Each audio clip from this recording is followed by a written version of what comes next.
Madame, Monsieur, bonjour, merci de nous rejoindre pour ce numéro de La Parole est à vous de ce mardi donc 18 octobre 2022. La production ivoirienne d'ananas a chuté ces 20 dernières années. Elle est estimée aujourd'hui à 50 000 tonnes seulement contre 238 000 tonnes en 2000, soit une baisse d'environ 80%. La filière ananas traverse des moments assez pénibles à cause des difficultés structurelles et organisationnelles. Comment rehausser la production d'ananas en Côte d'Ivoire? Comment motiver les planteurs qui ont abandonné cette culture pour d'autres spéculations telles que l'EVA? Deux numéros pour nous joindre, le 27 20 21 44 48 ou le 27 20 24 27 87. Je reprends rapidement ces deux contacts pour vous. Le 27 20 21 44 48 ou le 27 20 24 27 87. À noter également que le débat est ouvert sur notre page Facebook. D'ailleurs, vous êtes très nombreux à réagir. Monsieur Blaise Kwasi nous dit... bien sûr, si je m'en tiens au sujet, les difficultés que rencontre la filière ananas sont d'ordre structurel et organisationnel.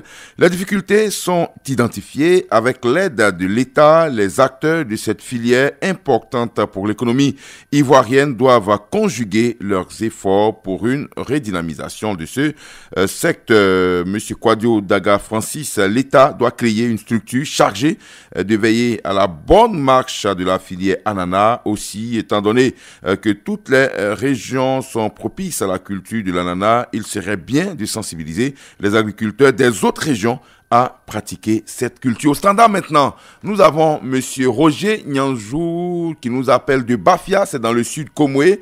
Il est planteur, il s'y connaît certainement. Bonjour monsieur Roger Nyanjou. Bonjour mon frère Adama. On vous écoute sur le sujet. Moi je pense que planteur ivoirien demande à vivre du prix de leurs efforts. Et lorsque les planteurs se rendent compte que tout ce travail ne nourrit que les intermédiaires multinationales, mais ils se donnent à autre activité. Il y a eu, parlant précisément de, comme on appelle, de l'ananas. Je suis dans le sud comme je sais que la région de, comme on appelle, Bonoua, a été un centre nombre d'activités importantes pour ce produit. Mais jusqu'à ce que, comme on appelle aujourd'hui, l'ananas puisse baisser drastiquement à ce niveau-là, c'est dû au niveau de l'organisation et du financement. Donc l'État, il n'y a rien de mauvais à reprendre ce qui était bon. C'est-à-dire? Il faut que l'État essaie de réorganiser encore comme dans le temps passé cette activité-là. D'accord. Parce que je me rappelle encore des sociétés comme ONO. D'accord. C'est bien noté. Parce que si on ne fait pas attention là, aujourd'hui, regarde le programme de l'EVA. L'EVA est laissé pour compte, les planteurs sont restés pour compte. Pourtant, il y a un problème d'organisation, il y a un problème de commercialisation. Pourtant, M. Roger Nyanzou, vous, dans le sud Komoué, Bonoua notamment, beaucoup ont abandonné les champs d'ananas pour aller faire des l'EVA qui semblaient plus rentables, je pense. C'est l'une des causes de la chute aussi de la production. Comme je le disais tantôt là, c'est une question quand même d'intérêt. Les planteurs, nous, ce qui nous revient après la vente, là, c'est notre force. Mais si en vendant, on ne trouve rien là, on laisse cette activité tomber. D'accord, c'est bien noté. Merci beaucoup. Merci beaucoup à vous, monsieur Roger Nyanzou. Merci pour votre participation, bien sûr, à ce numéro de La Parole est à vous. Monsieur Zongaston, là où il est en ligne de Biétri, bonjour. Bonjour, mon frère, je salue vraiment toutes les belles dames dans la belle vitrine. Non, je ne suis pas là-bas. D'accord, il y a une seule dame, c'est Wassa Traoré, l'autre c'est Valentin Kwasi qui s'est assis aujourd'hui sur le fauteuil de Clémence Cole. C'est un couple alors. Un couple, d'accord. On vous écoute. Ok, mon frère, moi je pense, nous savons quand même que les États-Unis, le Brésil sont les meilleurs producteurs. Mais en Afrique, il y a le Costa Rica. Mais la Côte d'Ivoire s'efforce tout de même à faire développer, je crois, la production de l'ananas. Comme vous l'avez dit tout à l'heure, vers Bonoua. Oui. Or, la plante de l'ananas est quand même exigeante en eau. Ça, c'est important, puisque je suis aussi, vous le savez, producteur. Mais heureusement que cette région même, je crois, a une forte non-pluviométrie. Bien sûr, bien sûr. Mais il faut tenir compte de la température, qui est quand même le principal facteur, et qui agit même sur le développement de l'ananas. Et c'est ça, maintenant, souvent, on oublie. D'accord. Il faut entretenir aussi... Comment? Je comprends, effectivement, le changement climatique aussi peut être à la cause de la chute de la production. très bien. Il faut entretenir aussi les plants d'ananas. Il faut apporter ce qu'on appelle l'azote, et puis surtout le potassium. Mais on oublie quand même le cycle même. C'est important, mais comme moi, au fait, je suis producteur. Oui, bien sûr. Quand j'ai commencé, j'étais à l'école primaire, au collège même, au collège moyen de Diglo. Et j'étais à l'externat, mais puisque, vous savez, on aimait l'argent en 36 000 francs pour 3 mois. Voilà. Donc, j'ai fait une plantation d'ananas.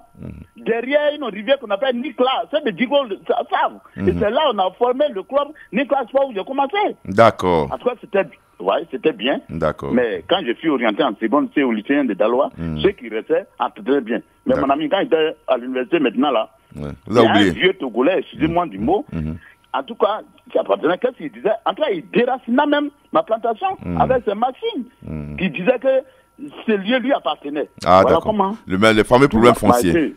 D'accord. Voilà. C'est bien noté, M. Zongaston, votre témoignage. Effectivement, vous commencez la production très tôt de l'ananas. Vous avez donné votre expérience en la matière. Merci beaucoup pour votre participation. On part à Annie Bilekro. Retrouvez M. Diallo Seydou. Bonjour. Oui, bonjour, Adama Bakayoko. On vous écoute, M. Diallo Seydou. Les gens dépensent beaucoup d'argent à la plantation d'ananas, gagnent moins.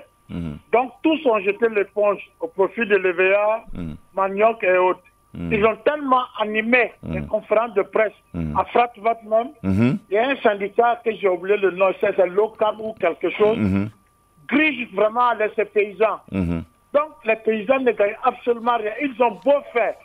Les différents régimes, les gens ont tout fait, alors que l'ananas coûte cher à l'extérieur. Bien sûr. Mais malheureusement, le pays, même si vous partez à Bono, à Samo, ou vers à Boisseau, les gens commencent à rentrer dans le VA. Oui, bien sûr, bien sûr. Peut-être c'est l'État qui va essayer avec le ministre Adjoumani. Parce que hier, il était à Korogo avant-hier pour le coton. Oui. Il n'est qu'à aller vers Bonois. Okay. Parce que la Côte d'Ivoire est bien un bon pays, un grand président. Je pense que l'ananas n'a pas apporté beaucoup d'argent. D'accord. Vous ne pouvez pas acheter l'ananas en Arabie Saoudite à 100 francs, Adama. Merci à Salih Souley Konaté. Merci à vous et merci à Radio Côte d'Ivoire. D'accord.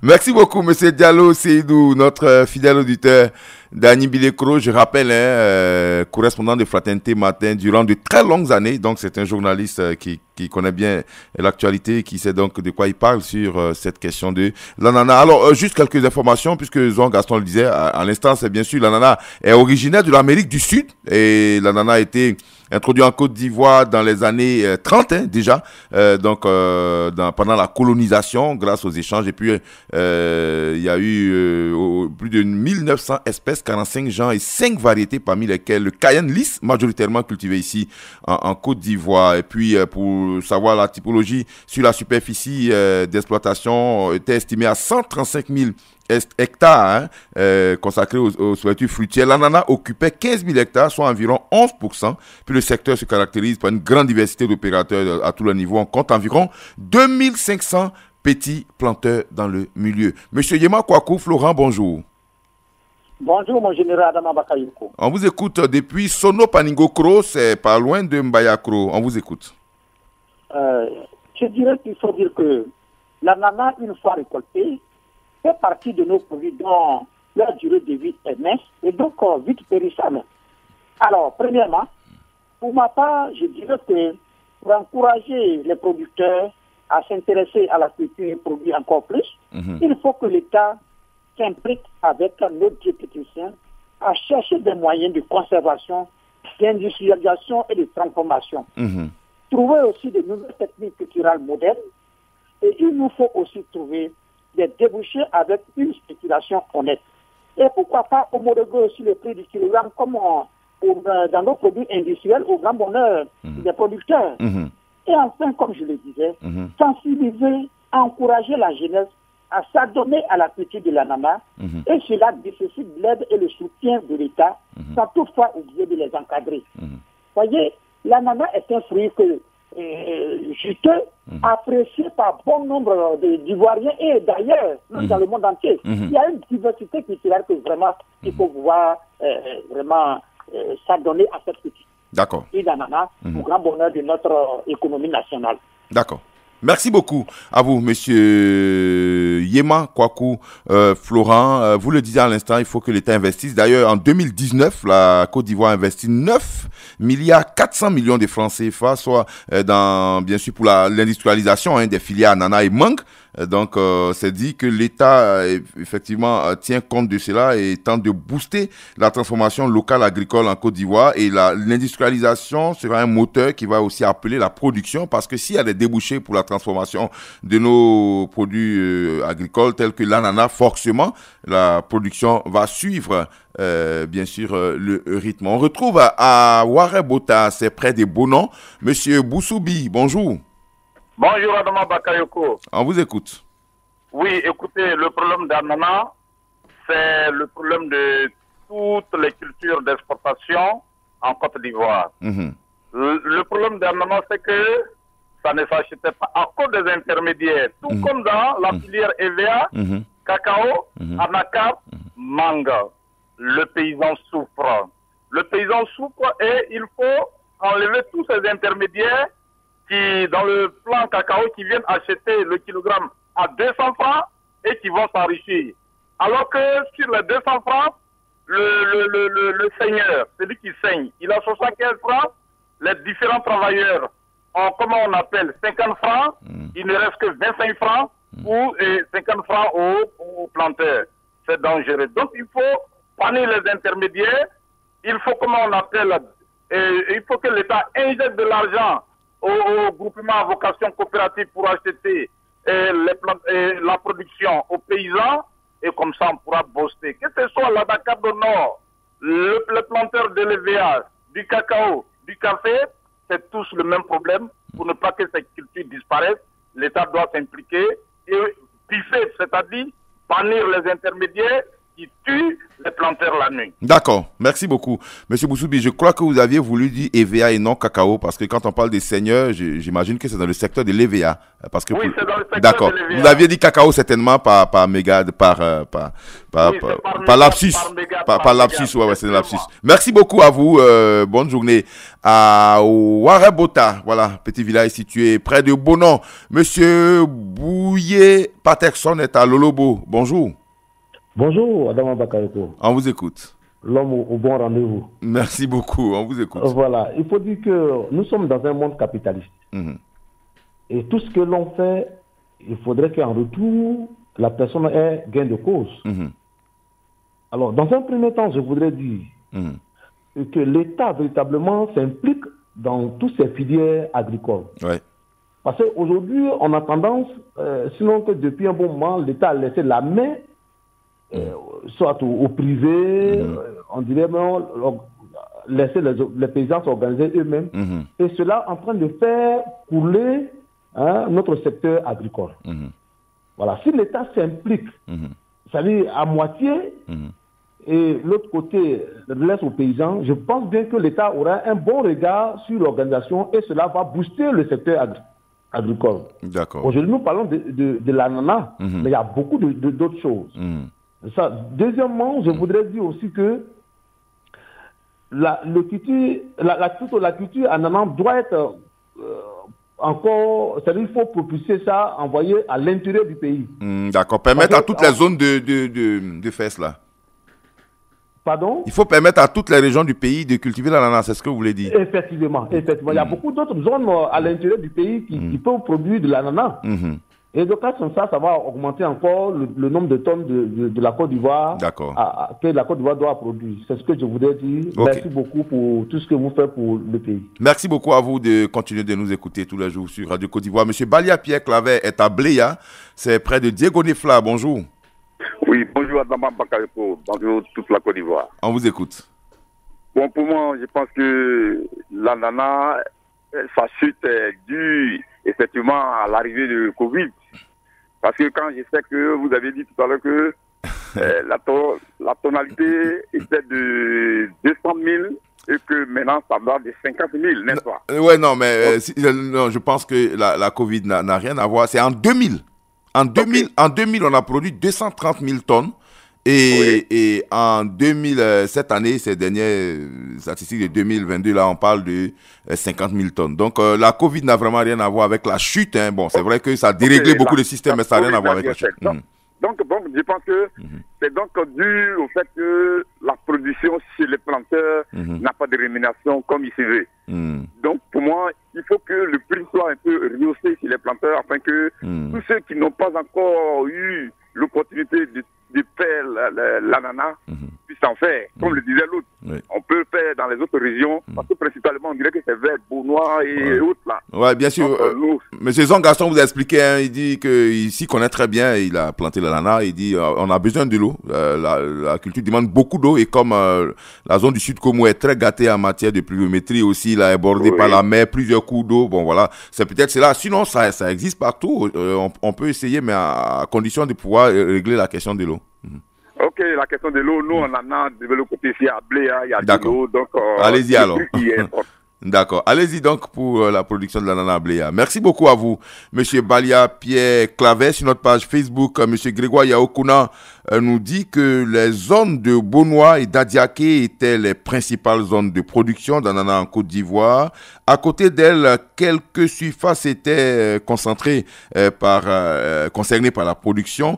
Et cette chute drastique de la quantité de production se justifierait par une reconversion des producteurs dans d'autres secteurs d'activité. Nous sommes à une ère où la course au gain rapide est privilégiée par les populations. Pour rehausser la quantité de production, il va falloir améliorer le prix d'achat bord-champ en ce qui concerne bien sûr les industries agroalimentaires. Et puis, si Joseph Pouda nous dit à l'allure où vont les choses, si rien n'est fait, le secteur ananas va disparaître, et c'est ce qui n'est pas intéressant pour un pays comme la Côte d'Ivoire. Pour ne pas tomber bien sûr dans ce réveil, l'État doit chercher à réorganiser ce secteur. Au standard maintenant, nous avons en ligne Monsieur Guédé Eric, il nous appelle de Iré-Gogwa. Elle nous appelle de, ouais, c'est bien ça, hein. Iré-Gogwa, c'est un village de Issia. Bonjour. Adman Bakaloko, bonjour. Oui, on vous écoute, monsieur Guédé. C'est Iré-Gogwa. Ah, Iré-Gogwa, autant pour moi, hein, toutes mes excuses. En tout cas, vraiment, la discussion est très bienvenue, le sujet est très bienvenu. Concernant les coûts de nos productions, là, vraiment, nous souffrons beaucoup. Si l'ananas aujourd'hui a vraiment abaissé, le tonnage a baissé, c'est vraiment dû au prix. Parce que ici, présentement, le prix du cacao est fixé. On ne paye pas le produit. On dit qu'il n'y a pas l'argent, l'État n'a pas financé. Donc, c'est comme ça.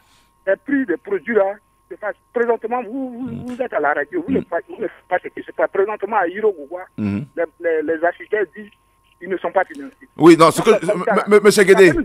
Monsieur Guédé... à abandonner le cacao. Monsieur Guédé... Oui. On comprend, mais vous voulez me dire que aujourd'hui, là, 18 octobre, le cacao n'est pas acheté à 900 francs le kilogramme à Iré-Gogwa. Le cacao, ils disent le cacao s'achète à 900 francs, mais ils ne sont pas financés. Oui, mais c'est ce qui... D'accord, on comprend, mais je pense que aussi vous devez vous organiser, parce que ça aussi, c'est trop facile. Hein. Je suis l'acheteur, c'est un marché. L'État dit, ne vendez pas votre cacao en bas de 900. Et ils viennent vous dire, non, l'État ne les a pas financés. Mais comment un opérateur privé peut attendre l'État? Oui. Ils achètent à 900, mais ils ne sont pas financés. Donc, ils ont arrêté même d'acheter. Ils n'ont pas d'argent. Le cacao est là. D'accord, ok. Il n'y a pas d'argent pour pouvoir scolariser les enfants. On ne sait pas comment... D'accord, donc, ok, ils ont arrêté d'acheter. Ils disent qu'ils n'ont pas... L'État doit les financer pour aller acheter. Ok, d'accord, merci pour l'information. On continue donc sur votre souci sur l'ananas. Il est parti. Oh là, dommage, il est parti, monsieur Guédé Eric. C'est bien dommage, hein, cette question de respect de nos prix bord-champ. Je crois que tout le monde doit finalement s'impliquer. L'État, les acteurs, les coopératives, les organisations, bien sûr, les OPA, les organisations agricoles doivent... parce que ça, on est même pas à 2 semaines du lancement de la campagne, il y a un peu plus de 2 semaines que les acheteurs vont tenter de gruger encore nos parents producteurs. Il faut faire cette année quelque chose pour éviter cela. Monsieur Kofi Clément, bonjour. Bonjour, Bakayoko. Vous nous appelez des Ikiso. Oui, bien sûr. On vous écoute. Bon, moi, je trouve que c'est la rentabilité. Parce qu'aujourd'hui, Adama, si je produis quelque chose que pour finir, je n'ai rien, 嗯 comme bénéfice, je ne vais pas continuer. 嗯 Parce que, 嗯 vous on investit assez d'argent et on gagne moins. Donc, je pense que c'est cela qui a provoqué tout cela. Par exemple, je prends l'exemple sur le riz. Actuellement, le riz, tous les produits qu'on prend pour traiter le riz est cher. Donc, je pense que si cela continue, au fil du temps, bon, je pense que ça va arriver comme l'ananas. Donc, il faudrait que l'État voie cela. Et tous les produits que nous prenons pour traiter. D'accord. Les intrants, ok. Merci beaucoup, Monsieur Kofi. Clément, sur notre page Facebook, on a plusieurs commentaires encore. Monsieur Bosson AC Rémy nous dit apparemment les causes de cette chute sont identifiées. Il ne manque que les moyens et une bonne organisation pour remédier à ce problème, mais je pense qu'il ne faut pas négliger la concurrence au niveau des producteurs et les différentes cultures. Bertin Toula, à cette allure, la filière ananas est bien partie pour disparaître les années à venir. Si rien n'est fait, il faut étendre la culture de l'ananas sur plusieurs régions. Et puis, Boubacar connaît le prix du kilogramme de cacao, de l'EVA, du palmier à huile, ne cesse bien sûr en hausse, du palmier sans cesse en hausse. Et voilà, il faut séduire les paysans avec le coût de l'ananas. Voilà, c'est ici, Valentin Kwasi, dans mon casque, me signale que l'heure est arrivée pour vous dire au revoir. Merci beaucoup de nous avoir suivis. Merci à Valentin Kwasi qui est à la partie technique et puis la réalisation, bien sûr, de Wassa Traoré. Demain matin, vous avez rendez-vous avec Denise de la Fafiette. Moi, je serai là lundi matin à la même heure.